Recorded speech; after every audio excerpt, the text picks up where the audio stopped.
Malik deheula nyaritakeun juragan pangsiun anu harita lumpat meniti babaranting lantaran diudag-udag kumunding si Uday jeung si Bungkeung teh.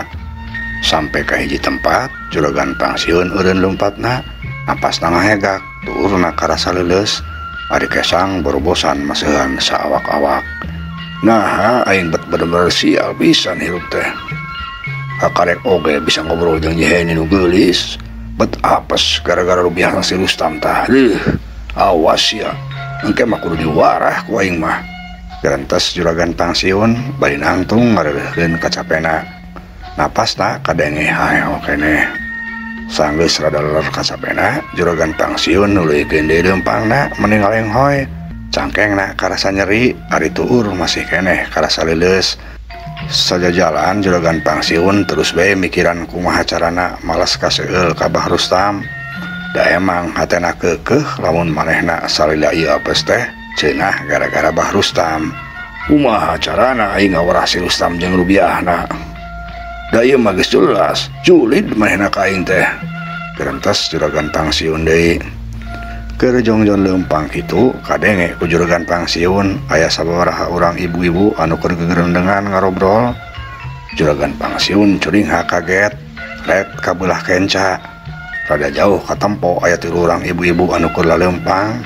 Atuh juragan pangsiun anu geus rek mengkol ka kenca teh langsung nyurup deui tuluy nyumput handapun tangkal wera. Beuh aya di bae pirujiteun teh. Untung got katempo ku aing, namun henteu geus pasti matak rujit. Da pastina lamun pasaran dog jeung aing teh ibu-ibu teh bakal marenta sodako.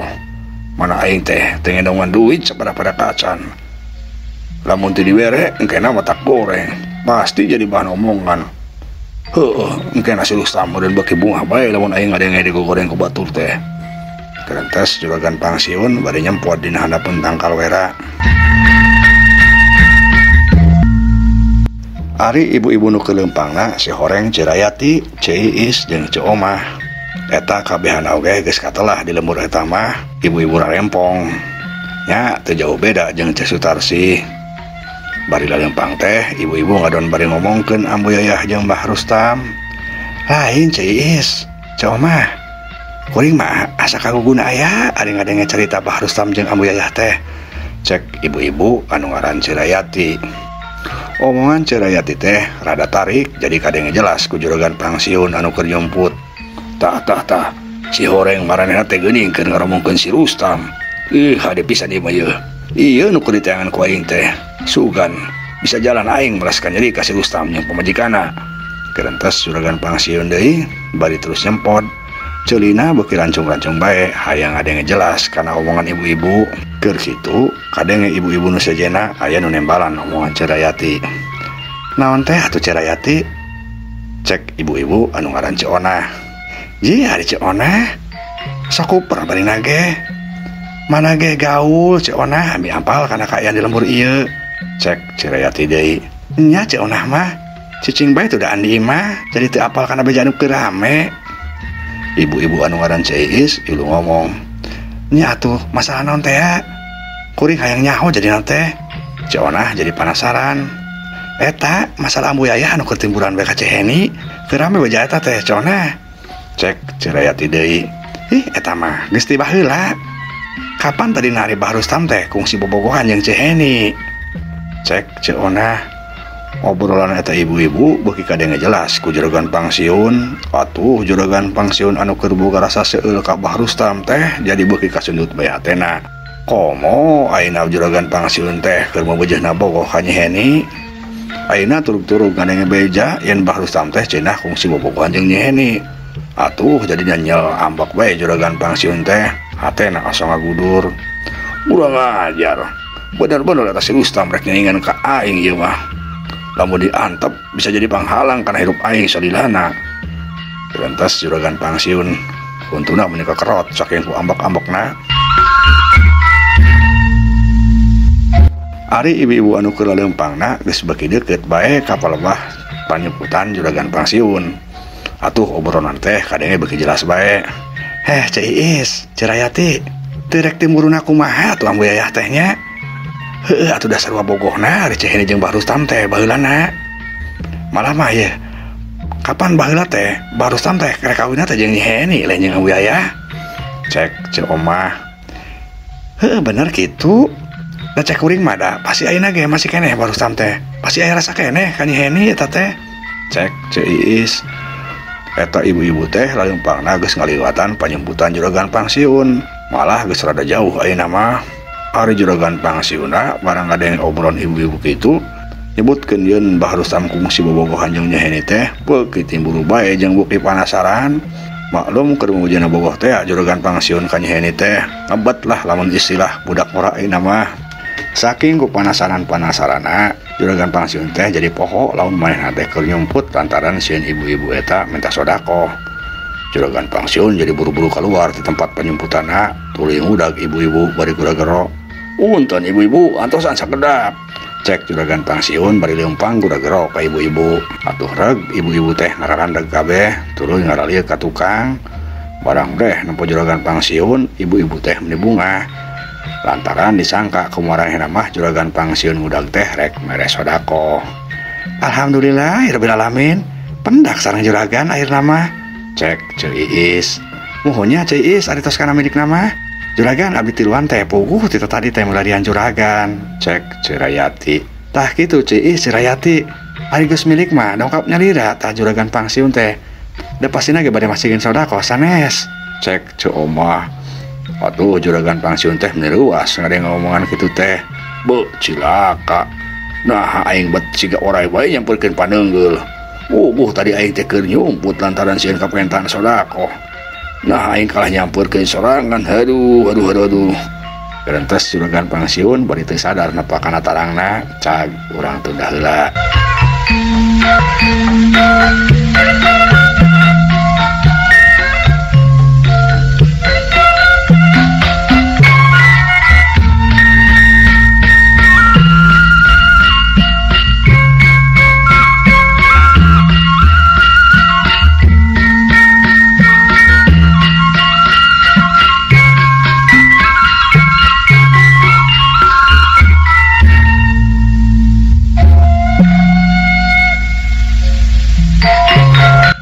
Malik deui nyaritakeun kaayaan ambu yayahna anu kabur jeung Malik era lantaran geus kontrol juragan pangsiun anu keur duaan jeung Nyi Heni. Da disangka ku ambu yayah mah harita juragan pangsiun teh Mbah Rustam. Salakina sampai ka hiji tempat ambu yayah karandeg eureun napasna ngahegak kesangna berbosan saawak-awak. Aduh aing bener-bener wirang ieu mah. Ari kieu kajadianna mah disangka ku aing mah si Abah anu keur paduduannya si Heni teh. Aduh si orang teh juragan pangsiun wirang aing bener-bener wirang. Garentes ambu yayah bari brak ieu ngareureuh. Suku ambu yayah ngalungsar kesangna katempo keneh borbosan. Untungna harita karasa aya angin ngahiliwir atuh karasa rada seger. Ambu yayah katempo ngarenghap deui. Tapi ari si Abah na ka mana jalma teh nya? Tara biasana teu da indit-inditna teh teu bebeja ka pamajikan. Atuh wajar lamun aing nyangka teu bener teh. Heueuh pan jadi nama wirang sorangan aing teh atuh. Gerentes ambu yayah deui. Sanggeus rada laler kacapena, ambu yayah tuluy nguniang deui hudang. Babatek tuluy leumpang deui indit, leok mengkol ka kenca anu arah ka masjid. Cing ku aing deui heula di masjid. Buah-buah si Abah teh aya kana di masjid. Heueuh da kadang-kadang mah wiridna sok lila si Abah teh. Gerentes ambu yayah deui bari terus bae ngalengkah leumpang.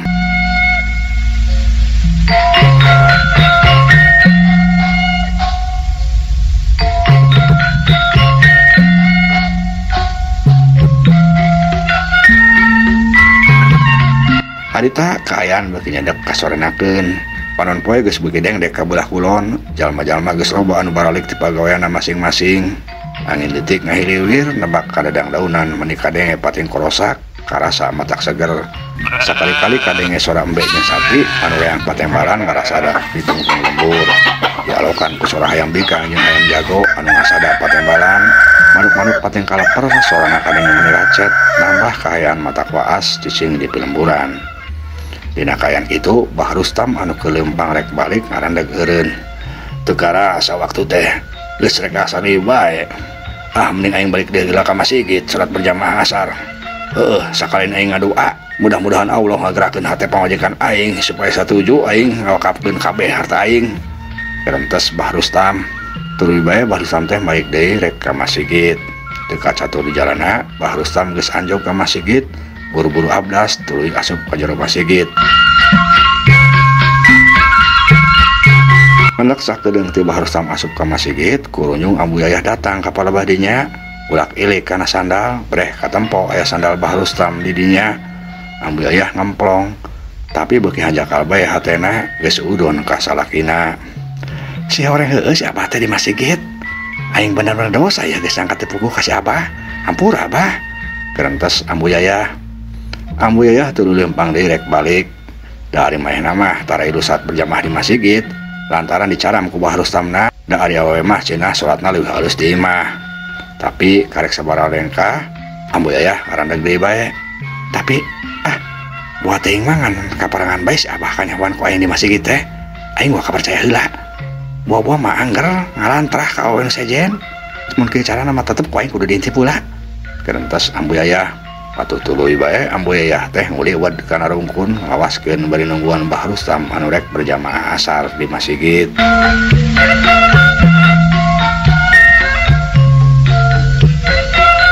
Hari di jero masjid Bah Rustam kakarek rengse salat sunat. Teu lila buru dulu jamaah sejen daratangan. Kiai Arif jeung palaboe oge geus datang. Teu ngendek lila kabehana tuluy salat berjamaah anu jadi imamna Kiai Arif. Sanggeus rengse salat berjamaah, jalma-jalma bubar deui bae. Malah palaboe oge tara ti sasari balik ti heula. Akhirna mah tinggal Kiai Arif bae jeung Bah Rustam. Pok Kiai Arif nanya ka Bah Rustam, "Kumaha Abah? Tas badan tanya sareng ambuna, eta perkawis paniatan Abah teh?" Cek Kiai Arif, "Puguh acan jang Kiai. Disaprak Abah ti bumi jang Kiai, Abah acan mulang." "Ya, Abah teh mikiran bae eta puguh. Kumaha carana Abah supaya si ambu teh satuju kana paniatan Abah. Bili atuh jang Kiai gaduh hubung wolongan. Cik Abah teh kadah kumaha jang Kiai?" Tembal Bah Rustam. Kiai Arif mah ulang teu dilapok ngomong, "Ari cek pangamut abdi mah teu aya dicara Bah. Iwal Abah ngadua ka Gusti Allah. Lantaran iwal anjeunna anu tiasa ngulak-malik hate jalmi mah Bah. Ari Abah ge kitu ngadua mah ngadua jang Kiai. Tapi kumaha carana supados dikabul ku Gusti Allah na. Ari jang Kiai mah pantos paham kana perkara agama mah. Cek kadah kumaha Abah teh?" Cek Bah Rustam deui, "Atuh Abah nak dah yakin kapan ari Allah mah kumaha tin hate urang Bah." Bah Rustam unggut-unggutan, "Mohon kitu mah jang Kiai. Tapi maksud Abah mah kieu, bilih aya waktos adu sae supados doa teh gampil dikabul ku Allah. Ari waktos mah sae sadayana oge Bah. Mung emang aya waktos anu diistimewakeun ku Gusti Allah. Di antawisna waktos ba'da subuh sareng ba'da asar. Tah si aya bonggolongan ti jang Kiai. Pami kitu mah Abah bade ngadua heula ayeuna. Mudah-mudahan bae langsung dikabul ku Allah. Ya kitu sae Bah. Sok bae Abah ngaduanya. Abdi bade mangsul heula ti payun. Mudah-mudahan dikabul paniatan Abah. Mangga Bah permios. Assalamualaikum." Cek Kiai Arif. Ku Bah Rustam ditembalan, "Waalaikumsalam." Satuluyna Kiai Arif mah kaluar ti masjid, sedangkan Bah Rustam sila deui ngawirid jeung ngadoa ka Gusti Allah katempo maneh husu. Dina ngadoana Bah Rustam menta supaya Ambu Yayah diluluhkeun hatena supaya satuju lamun manehna rek ngawakafkeun sakabeh harta kakayaanna pikeun kapentingan agama.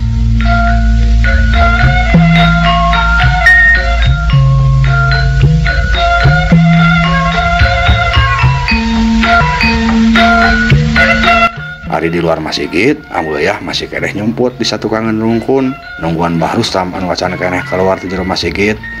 sedangkan palebe jeung sejenna mah geus ditata di oge geus kaluar baralik. Ambu Yayah bener-bener kesel sukuna karasa sangkeul lantaran ditata di nangtung bae geus puguh reungit kebot manapu kana sawak-awak matak piseuleun. Ambu Yayah bener-bener gregeteun. Nah eta si Abah keur naha bari nage batur mah geus baralik manehna mah di jero keneh. Lamun salat sunat naon atuh? Da cek ni Ustad Kurnia ge eueuh salat sunat tas asar mah. Gerantos Ambu Yayah bari panonna mah terus mancrong seukeut ka palebah lawang masjid. Tadina paket kadenge sada lawang masjid teh aya nu ukakeun. Ambu Yayah curing hak. Tah si Abah pasti nage kaluar ti masjid. Gerantos Ambu Yayah panonna terus mencrong ka palebah lawang masjid meuni teu kicep-kicep. Rek ngarengap oge meuni teu sidikna ditahan. Malah aya leungit anu ngegel kana pipina oge teu ditepak diantepkeun bae lantaran sieun ngagerwahkeun anu antukna bisi kanyahoan ku Bah Rustam cenah. Teu ila kurunyung aya nu kaluar tapi barang breh teh si horeng Kiai Arif eta mah. Ambu Yayah meni rumahu. Ih eta mah Kiai Arif. Si abana keur naha nya. Gerantos Ambu Yayah deui.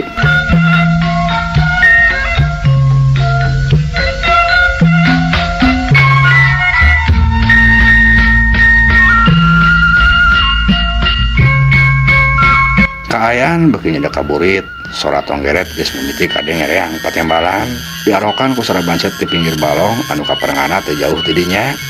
Dina kaayaan kitu Ambu Yayah masih keneh nangtung nyumput di satu kangen rungkun nungguan Bah Rustam anu acan keneh kaluar ti masjid. Ambu Yayah geus bener-bener sangsara leungit kebon beuki loba napu kana awak jeung beungeutna. Suku oge geus karasa beuki cangkeul. Ambu Yayah beuki ngarasa kesel.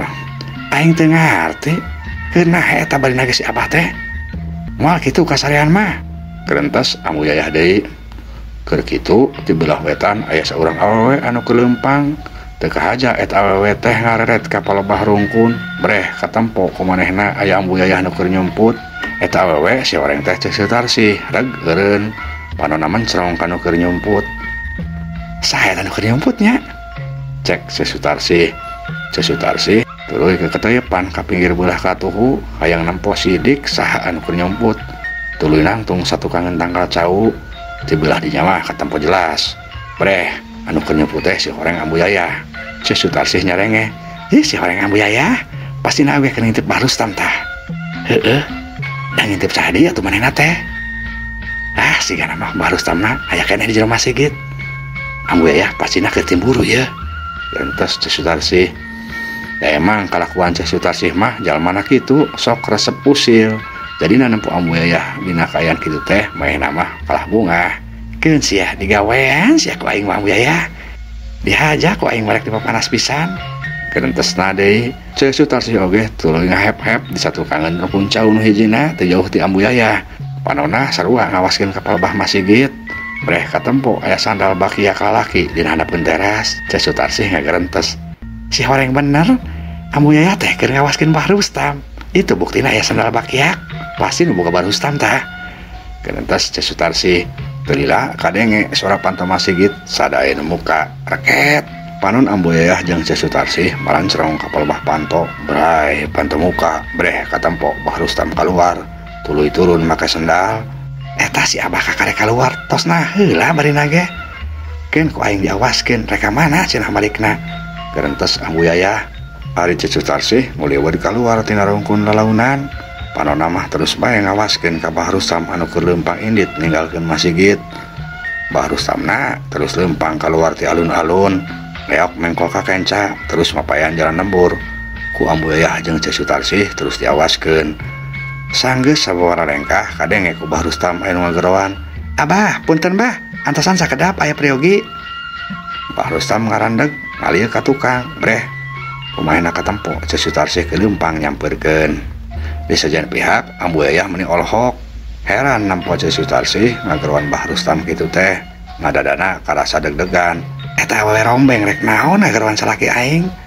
Pasti mau beja teu bener ieu mah ye. Teu sia diintip ku aing mah hayang nyaho."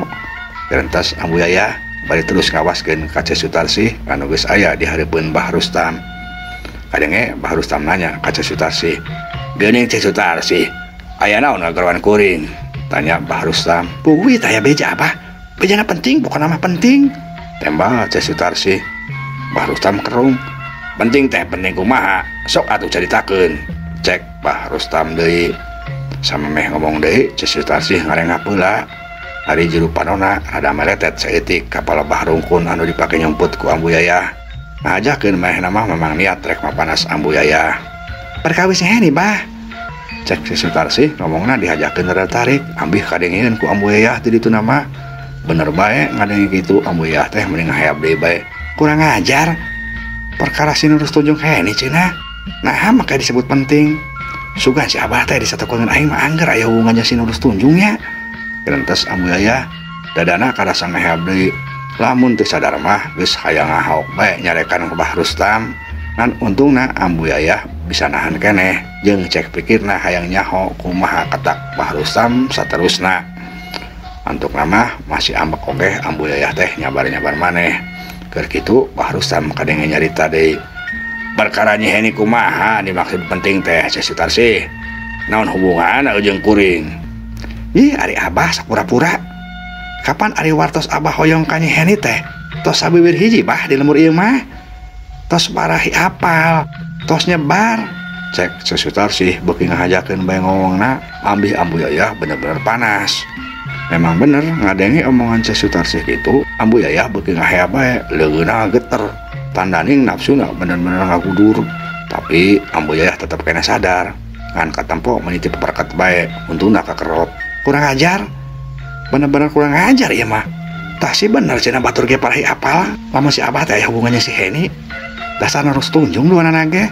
Gerentes Ambu Yayah. Ambu Yayah hampir bae keluar ti panyemputana tapi kapuru kadenge Bah Rustam nyarita deui. Astagfirullahaladzim, fitnah eta teh Cek Sutarsi. Teu kuring mah teu boga pikiran kitu saeutik oge. Kuring mah geus boga pamajikan. Teu. Kuring mah teu boga pikiran mika hayang ka wewe sejen. Kuring mah satia ka pamajikan. Tembal Bah Rustam ka Cek Sutarsi. Ngadenge kitu Ambu Yayah anu tadina ngahayap langsung asa aya ngabanjur karasa deui tiis. Ambu Yayah ngemplong hatena. Jih teu sangka si orang si Abah teh satia geuning ka aing. Aing bener-bener rasa dosa tuh geus buru bae ka si Abah. Tah si cenah si Abah mah teu mika hayang awe sejen sarian ti aing. Hampura Abah, hampura. Hampura kuring Abah. Gerentos Ambu Yayah anu tadina geus ngarasa ambek ayeuna mah jadi malik ngarasa salah. Keur kitu kadenge deui Cek Sutarsi nyarita. Abah masa pura-pura teu ngaku, tara ngaku Abah mah. Pan baheula mah ari Abah teh kapeng-peongan lain ku Nyeng Heni teh. Iya, tapi eta mah pan baheula atuh Cek Sutarsi. Keur ngora eta mah Abahna. Ji atuh ayeuna kitu naon Abah? Da pasti keur saeun atuh Nyeng Henina. Komo atuh Abah mah jalmi beunghar. Sagalan oge tiasa ku atos mah. Daripada Ambu Yayah atuh Abah, kapan cerewe jalmina? Cek Sutarsi jadi kalah ngomongna beuki angot. Atuh Ambu Yayah teh ambek deui bae ngadenge kitu teh. Tapi ayeuna mah ambekna lain pada timburu ku Bah Rustam. Ayeuna mah ambekna ka Cek Sutarsi anu kalah ngojok-ngojok supaya Bah Rustam kawin deui jeung awewe sejen. Ambu Yayah kakerot deui bae. Dasar teh uyahan eta jalma. Ngadon ngojok-ngojok salaki aing supaya nyandung. Jeung eta make ngagoreng aing sagala. Dasar si Nurus Tunjung maka nyebut aing cerewet cenah. Diwaras ya ku aing mah. Gerentos Ambu Yayah. Terus katempo manehna lobak lieur siga aya nu diteangan. Breh teu jauh ti manehna aya jambu buruk, kot dicokot. Tuluy Ambu Yayah teh buru-buru kaluar tina tempat panyumputana. Leumpangna ngincig buru ka Bah Rustam jeung Cek Sutarsi anu masih keneh keur ngarobrol pahareup-hareup. Pas marengan Cek Sutarsi keur ngapisan rek ngomong deui. Atuh Ambu Yayah geus anjuk ka dia langsung ngawawalkeun bae jambu buruk kana sungut Cek Sutarsi. Jes ya dasar teu uyahan sia. Dasar jalma gejul sia. Kos eueuh gawe bees ya. Ngadon rek ngaruntakeun rumah tangga batur. Tah akan sia tah jambu buruk. Cek Ambu Yayah bari ngawawalkeun jambu buruk kana sungut Cek Sutarsi. Atuh Cek Sutarsi teh ruas belebab-belebab. Bah Rustam oge bareng nampo Ambu Yayah ujug-ujug muncul ieu teh kaget. Jeh Ambu, eta nanaonan karunya ulah kitu. Geus kajenting Abah. Tuh manjal mah kitu mah kudu diwarah. Geus ayeuna mah guat balik Abah. Montong alainan jam mah kitu. Cek Ambu Yayah bari terus nyeret dengan Bah Rustam ngajak indit tidinya. Hari Cek Sutarsihna masih keneh katempo molongo ngan waktosna seep. Ieu dongeng karangan Pibados Kang Abun Burhanuddin. Hapunten kakiranganna mugi katampi kalian kabingahan. Assalamualaikum warahmatullahi wabarakatuh.